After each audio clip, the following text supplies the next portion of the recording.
Ah, painting. A divine expression of artistic ability, able to showcase the intricacies of the human experience, like Andrew WK doing his thing.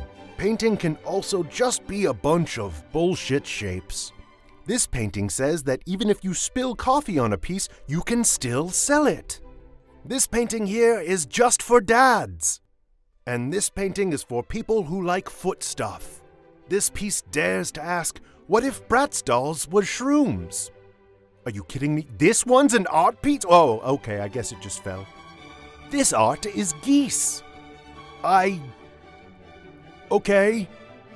Yeah, I have no idea what's going on here. Hey, quick reminder that child labor is illegal. Girl, same. Nope, this one's just a window. Are you kidding me? Really? Really? You may love a thing that I detest. Bagpipes, long hikes, sweater vests. Our interests are all varying. It's fun to be contrarian. But I'll try things that you all love to see if I can rise above. But maybe there's a chance that I just won't. So in that case, don't mind if I don't. Welcome to Don't Mind If I Don't. Hey, I'm your host, Aaron Gold. This is the show where I don't like things, and then fans and experts of those things convince me that I'm wrong. I am an artist. I make the comedies and the acatings, and I'm a big fan of trying new mediums out. But I cannot paint. Painting is messy and inaccurate. It boggles my mind that some people can create such sharp strokes using stuff that looks like Peter Gallagher's eyebrow on a stick.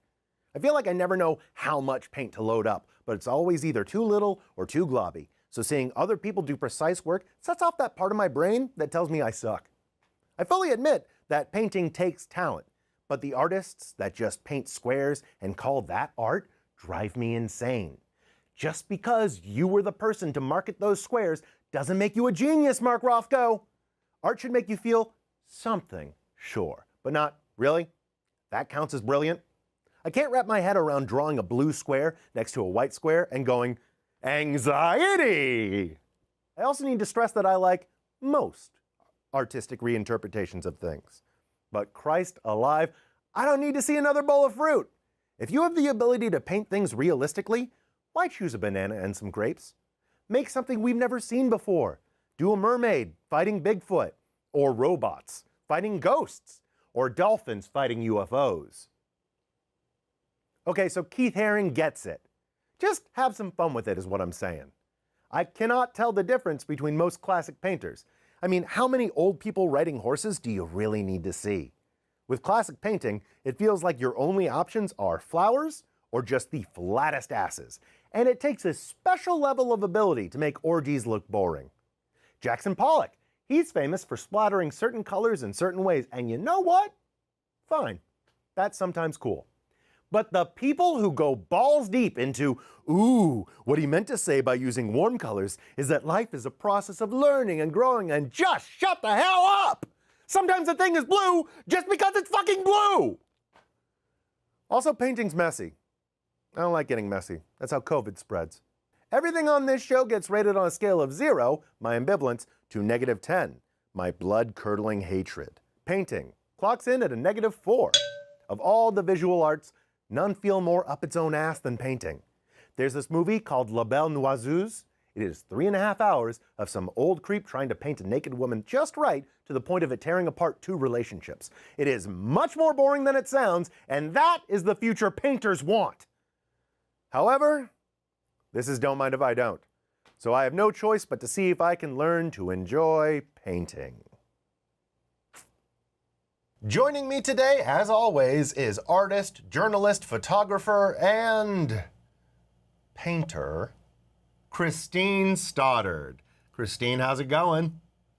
It was going great until you just dissed one of my favorite things. Well, it's a stupid thing. It's not a stupid thing. Oh, right, because you've got showing at the Queen's Botanical Garden going on. What do you have, like 1 or 2 pieces up or something?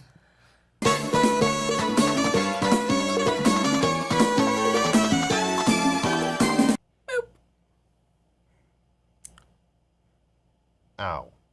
Joining us today are mixed media artist, writer, and English professor at Concord College, Meagan J. Meehan. Thank you for having me. I'm very happy to be here. Thank you for being had. We are equally happy. Also joining us is painter and professor of the Foundations of Art at CUNY, Diana Naccarato. Thank you so much for having me here. You are also welcome to that. We're nailing it. Guys, thank you so much for being here, as we've said. Now, why are you wasting your lives on this dead medium? Painting is not a dead medium. Painting makes you feel alive, and it brings things into the world that otherwise wouldn't exist. So Photoshop exists. yeah. Well, what I mean by that is that when you paint something, or when you, like I'm a mixed media artist, for example, you sculpt something, you put something together, it basically comes directly from your imagination, and I like the fact that it is hands-on. It gets you away from the screen for a while, makes something beautiful and colorful, and brings joy to people. I'm sure that you can appreciate that. You have seen her beautiful Oh yeah, I'm work. full of joy right now. Yeah. She's so happy, and you just want to piss on her happiness. I want to piss on everything. That's what this show is about. Me and my big piss. What about you, Diana? I think painting gives us access to something about being human that other things don't really give us access to. So in a way, it lets us live forever, in a sense, because That's if a you stretch. paint something and then hundreds of years later, somebody is looking at that work at a museum, and it's almost like you're having a conversation with that artist from so long ago and engaging with their ideas in a way that can happen with books too and other mediums, but it feels to me extra special when it's in the visual medium. I mean, well, that's what pictures is for. Sure, and I think that's fair because also a lot of people throughout history have said that once photography came about, the role of painting changed a lot. The period of art that I really like looking at, when abstraction starts to come about, when painting can do something that photos can't do. Okay, define abstraction. I mean, obviously I know what it is. But you know, for the people, what is abstraction? Well, by definition, it's a very difficult thing to explain, but I'll try my best. Does not help. No, not at all. But it's a way to look at the world around us, real things, concrete things, things that exist, and create something new from them that's really just boiling them down to their most essential elements, like color, shape, form, texture, things like that. So it's really a way, just another way of expressing ideas, another tool in the artist's toolkit. So it's like an orange, but then you get it wrong. Maybe this orange is a square. Ooh, arts! But when you create artwork and you're putting it together, it's funny because you were kind of having a conversation with yourself and with the medium itself. So you can start out with an idea, like I'm going to make this green and purple, and then as you're working, oh no, I need to add a blue, I need to add a silver, because the piece almost talks to you, and it's kind of like a great way to just find new ways to do things, different ways to do things. It's great for creative thinking and approaches that are not so rigid. And people who are good at artwork tend to be more creative, they tend to be a little bit more flexible in how they think, and that can actually make them better at even traditional jobs, because if they come upon a problem, they are more easily able to get around it than somebody who is more rigid. You just described a lot of improv in a way, right? And you love You are improv. pandering to me Yes, so I hard. am. That's why I'm here. This is my role. It's a different form of improv. That's what abstract art is, basically the improv of the art world. I guess I don't mind abstract art to a point. Like if you're just going like blue, orange, maybe a green, but if it looks cool, cool. Like I'm fine with that. But I am so bored with a lot of like realist art that is just like another bowl of fucking fruit. Like, and I get the point is to try to capture the image, but it's artistic. It's a bowl of fucking fruit. Like, isn't that boring? Aren't you bored by that? I think I'm more drawn toward looking at work by artists like maybe Audrey Flack, who chooses objects that are very personal, and they start to tell a bit of a story about her and her life and her interests. So you might see photographs from her personal photo collection and jewelry and just things that she would like to have around her. Then you look at something like that, And it feels like there's something more than just, look how nicely I can paint. I'm actually also telling a story. Certainly, I'm less excited about those works. Okay, okay. So at least we're vibing on some degree now. I think so, yeah. I like that. One art form leads to another. So you think about still lifes, right? Like fruits and flowers. Have you ever seen the artwork of Georgia O'Keeffe? The vagina one? Yup. They Yeah. were not vaginas, they were flowers. She was very annoyed Yeah, when people would say that they were but vaginas. let's be- She would get very angry when they, and that was, her own husband would actually say that to get people like into the gallery, and she was very annoyed by that because she was like, they're not, they're flowers.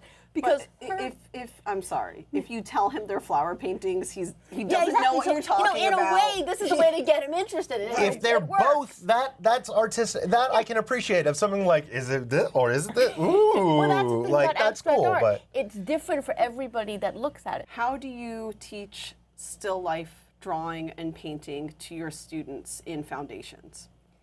I would start them off by just setting up a still life in the center of the room, having all the students sit around the still life, and just do blind contour drawings. Have you heard of these before? You're probably familiar with blind contour. It's no, when you're I basically, mean yes, but just for them. you're basically taking, I'm smart. I know. God, that was the worst thing you could have said back. I know, sweetie. We take objects and then we take a pencil or charcoal and we just draw them without actually trying to draw them. So we can't look at the paper. The idea is just to look at the forms, look at the shapes, and make something that ends up being abstract. But that's kind of the first step. That sounds fun. It is That fun. sounds like a fun challenge. That isn't.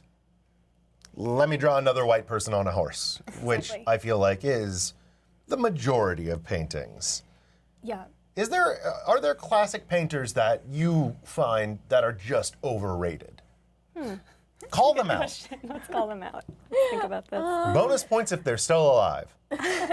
Well, I personally find abstract art a lot more pleasing to look at than something like classic Rembrandt's, for example. Even though Hear he that, was a Rembrandt? master of light and color, I would much rather look at Don't backpedal. Moreau or Matisse, or that's just my personal opinion. And I find that even if there's a piece I'm not really connecting with at the museum or in a book or whatever it is, if I give it more time, it's kind of like a person, I guess, in a way. Like you can usually get to Interesting. find something you like about it or at least appreciate about it, even if you're not going to hang out with them every day, kind of thing. So I feel like that helps me, keeping that mindset helps me kind of discover new artists and, yeah, find something that's exciting. Just spend a little bit more time and eventually you get to love them. Hey, I just got that.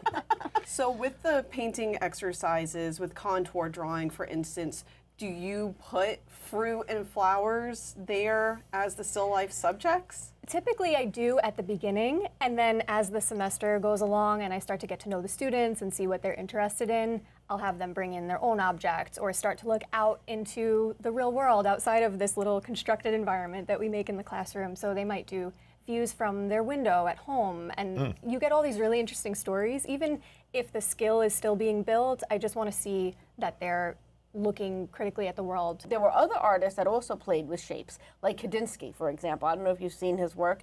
It's beautiful. We'll It's have very some appearing intricate. right here. Yes, it's very... Oh wow, look at those. Editing! So the way that you teach your students, you encourage them to be individuals. It's not just, well, here's the bowl of fruit, you all have to paint it the same way. You want them to make different things. You want them to find their own voice. That means that you've really found your own style. If like let's say you're spending some time painting and your plan later is to go out to a nice dinner or see your friends or something fancy maybe. And oh no, I can't. I got blue all over. Always. That's the story of my life. I'm always finding paint. So do something else. Places. I like to think of it as sort of taking an idea apart, taking something apart, making a mess of it, and then putting it back together. The final piece, even if it might look like it's very expressive and it might look messy, the final piece is just kind of a result of that experiment. That's how I like to think of it. Percentage of time. How often do you make such a big mess you can't get the paint off your hands that you looked at the painting and then go like, that was worth it? Percentage of time. Oh, not very often. Honestly, for every one piece, I'm just going to be honest with you on this one. I hear what you're saying because It feels good. I'm just soaking up the right. Ah. I think for every one piece, I mean, it's hard to say numbers, but for every one piece that I make that I'm satisfied with and that I put out into the world and shows and on my website and whatnot, there are probably 10 or 15 pieces that didn't make the cut. And for me, when I'm working with paintings, especially larger scale paintings that are harder to store and they cost more to purchase, I tend to just paint over them and make it into a new one and try to forget what happened before and just move on if I can. As far as cleaning your hands go, pumice stones. Get a pumice stone. That will clean off pretty much everything, including oils. Although with oil paints, if you get it on your clothes, it's a disaster. But if you get it on your hands, you might need some turpentine to clean it off, and then you need to wash your hands with soap. So I've got to buy special cleaning stuff too. Yeah, with oils, not with acrylics or watercolors. Okay. What do you like to paint with? Acrylics and watercolors. All right, good. So you see, That's what I have at home. she doesn't torment you with oils. No, Not she yet. has other things like glitter. Oh, glitter. It's- Great. I don't hate glitter. I hate when glitter gets everywhere. I love glitter. Glitter is forever, ever. You're not allowed in my home. Glitter makes everything fabulous, right? Everything is better with glitter. I mean, look at who you're talking to. Look at my necklace. Look at You my have to earrings. choose, me or her. Look at my nails. Look at this. Aaron doesn't like pretension in art, which is one of the reasons why I think him disliking glitter is so... Okay, let's clarify. I don't dislike glitter. I dislike, oh, you made a piece 2 months ago and I'm still picking little bits of blue off of me. It makes you look more fabulous. Bish, I don't need help. Do you guys choose to express yourself via painting just because you're so awkward at talking? Is that, Partly. okay. Yeah, I think that's part of it. I love being alone, and I get to be alone when I paint, so nobody bothers me when the I'm same painting. way. So I think Introvert. that's part of it. I'm definitely an introvert. I do get that. That's Yeah, introverts. Aaron do love his podcast time. exactly. So how long did it take you to get good at painting? And is there a way to condense that into a 28-minute program? I've been painting since I was 15. I'm 32, and I feel that it's maybe in the past few years that I really started to feel more confident about the work. Let go of ideas of what paintings are, what painting is and can be. Let go of this idea that you're not good at doing this, right? I don't like the intense eye contact you made when you said you're not good. Your eyes got 3 times wider. Just let go. Don't be so self-critical. Yeah, don't be so self-critical don't be when so you're not good. And just keep trying. Just keep at it. Just express what it is that's unique about you and unique about your viewpoint of the world or what's ever in your imagination. Just let go of everything that's holding you back. Well, that sounds easy. Is this a photo or is this a painting? This is a photograph. This is a photograph I took. Look at that photograph. You like memes? I do. Cool. I can't tell if that's a road or a creek. It's a road, and I'm kind of in the tree looking out at the leaves coming down from the This looks tree. like somebody is a pervert, but for roads. I can see what you mean. Yeah, well, yeah, you would, pervert. Okay, so I'm trying to recreate this. Not exactly. We're just trying to find some element of it that you find interesting or exciting or even just noteworthy. And we'll start there and then we'll build something around that. So is there anything about the picture that you like, the color or shape or something that you see? It's cool greens. There's a bunch of them. Greens. Cool. I don't mean to make fun of your photography, but that's absolutely what I'm doing. That's fine. Yeah, I'm like, why did you do this? So I've been doing an ongoing project where I go out into nature in different parts of New York City and different places where I travel. So this is in Sardinia, Italy. and I take photographs and videos and sound recordings in nature, and I bring those back to my studio and use them as references for my paintings, which then become entirely abstract, and they look nothing like this, but I want them to somehow capture something about the essence of what we're looking So at. I'm gonna capture this thing's essence. In some way, yes. We're going to try. Now, you've tricked me into being a pervert. Great. And just start mixing it. Man, if I was high, I'd really be entertained by this. It's so much fun, So right? play along at home. How Abstraction. accurate am I looking to be with this? I don't think you should try to be accurate. I think Okay, good. Don't No. worry. I think just try to like pick up on one shape that you see and riff off of that. Well, I see the dark green right along the tree. Yeah, let's do it. Schwab. Oh, look at that. It's moving. Yeah, it's fun, right? Calm down. Then what do I do? We can definitely mix more paint. Yeah. Let's bring this over here for you. Yeah, give me them globbies. Okay, let's just get this. Give me the globbies and feed my soul. I'm gonna get paint all over my toe. I like dipping dots. Hold on, wait, let me make this lighter. Look, I'm doing art. You proud yet, Dad? Try holding the paintbrush less like a pencil. Yeah, exactly. Try to bring some movement in from maybe your wrist. And then maybe you could bring your shoulder. Exactly. Being a little more expressive with it. Maybe just Yeah, that's worse. covering some more. This There you feels go. so awkward. Holding it like this. Yeah, but like, how am I supposed to use my shoulder more? I guess it's easier when we're standing to involve the shoulder in it. But I think you're doing a good job. I think you're lying. No. Is this watercolors? Are we doing watercolors? No, we're just watering down the acrylic a little bit so that we can see what happens when it's not as solid. When it looks a So- little bit more like sick piss. Yeah, a little more like watercolor.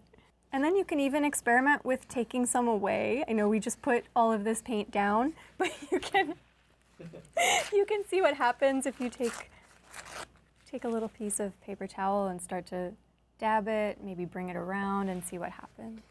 Make the mess. Clean it up. Exactly. I Okay. would like to do Let's switch. less piss. Okay. Let's wake this color up again. Yeah, get up, color. It's time for you to do something with your goddamn life. So far, this looks bad. Just remember, this is the beginning of the painting. Paintings can take hours or days to make. So often the first beginning stages look like this, very Well, we've got a washy, very- 28-minute show, so this one won't.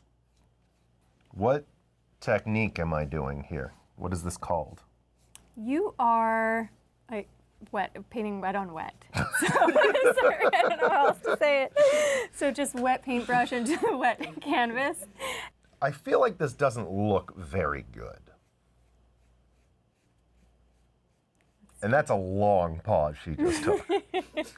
So, I think she agrees. Well, I think there's always something to appreciate in a piece. So there's definitely like moments that I enjoy here.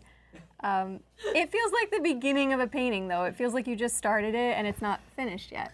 You were supposed to make me good at this. Oh, well, I think There, I did it. It's an art. yay. Compare this with the tree I was supposed to do. And good job, me. Yeah. I think so.